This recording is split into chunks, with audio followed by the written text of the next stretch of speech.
Hey everybody, it's Chris and welcome back to a brand new Sonic video, and today I'm going to be discussing my top 5 list on forgotten Sonic characters, as throughout the Sonic franchise, Sega has added many characters to the roster that later get sadly forgotten. So without further ado, let's get started.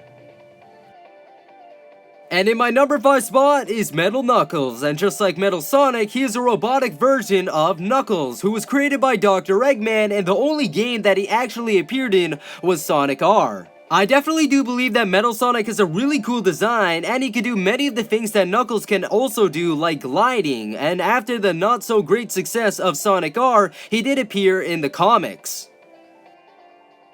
And in number 4 is Bark the Polar Bear, who was a playable character in Sonic Fighters and is super strong and sometimes feels really overpowered in the game. But surprisingly, this wasn't the only game that Bark was actually in, as he also appeared in Sonic Mega Mix, and because those are two fighting games and they didn't have that much of a story, so we didn't get to know too much about Bark the Polar Bear, but he also did get to return in the comic books.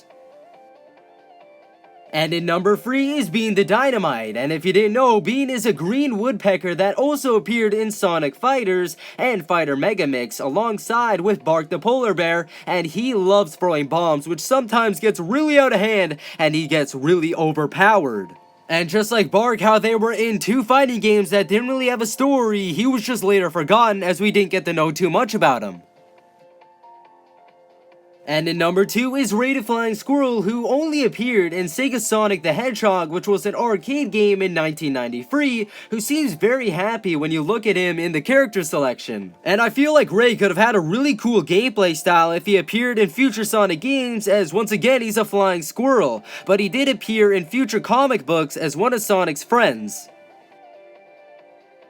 And in my number 1 spot is Mighty the Armadillo, who is a red armadillo, who first appeared also in Sega Sonic the Hedgehog as a friend of Sonic and Ray. And as you can see from the character selection, he is a very serious character, and later appeared in Knuckles Chaotix in 1995. So overall, Mighty only appeared in 2 games, and many people want to see him return. Without further ado, that is going to wrap it up for my list of the top 5 forgotten Sonic characters. Don't forget to go and leave your top 5 list of forgotten Sonic characters in the comment section below. If you enjoyed, do not forget to go and leave a like. If you're new, subscribe, and I'll catch you guys next time. Goodbye!